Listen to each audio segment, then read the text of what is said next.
Hi, good morning everyone. Our devotions and topic for today is from the book of Matthew chapter 6 verse 33. Sabi dito, "But seek first His kingdom and His righteousness, and all these things will be given to you as well." Sa Tagalog version, sabi dito, "Ngunit higit sa lahat ay bigyang halaga ninyo ang kaharian ng Diyos at ang pamumuhay ng ayon sa Kanyang kalooban, at ibibigay niya sa inyo ang lahat ng mga bagay na ito."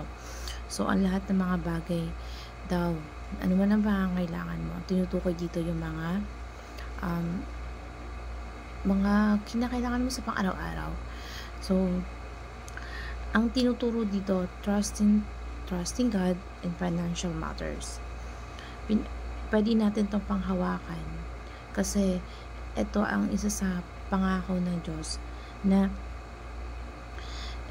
ito ay ano man ang pangangailangan natin, idulog natin sa Kanya.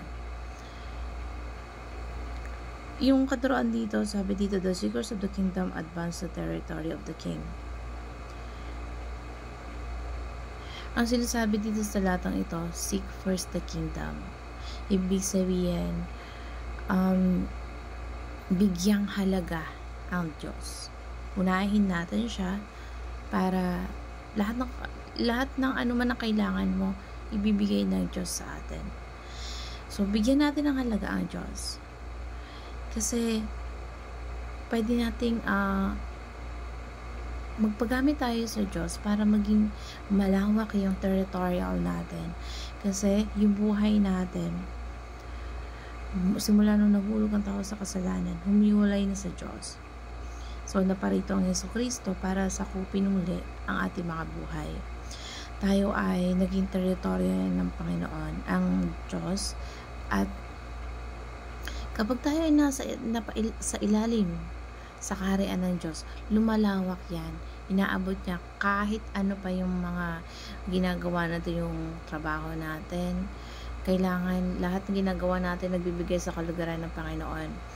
Mababago lahat ng mga relasyon natin sa pamilya natin, sa komunidad, hanggang sa buong bansa. So, yung relasyon dapat natin sa pamilya natin nagiging territorial ng Diyos. Kasi paminsan-minsan talaga yung financial matters natin mahirap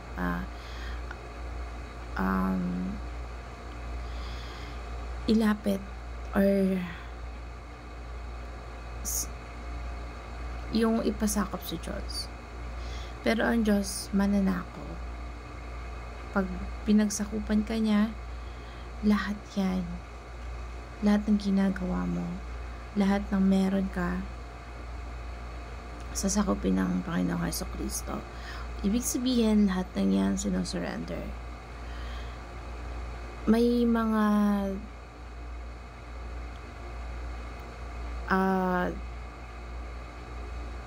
kailangan niyang bigyan ng halaga kahit sa pamumuhay natin. Lahat ng mga bagay na-acquire natin or nagkakaroon tayo, galing naman sa Diyos yun eh. So,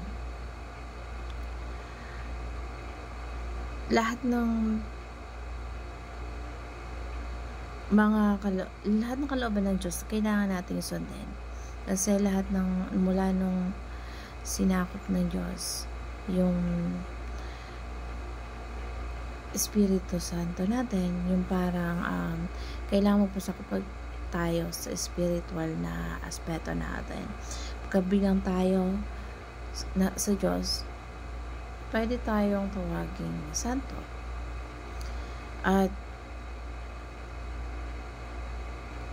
tayong lahat na mananampalataya, ibig sabihin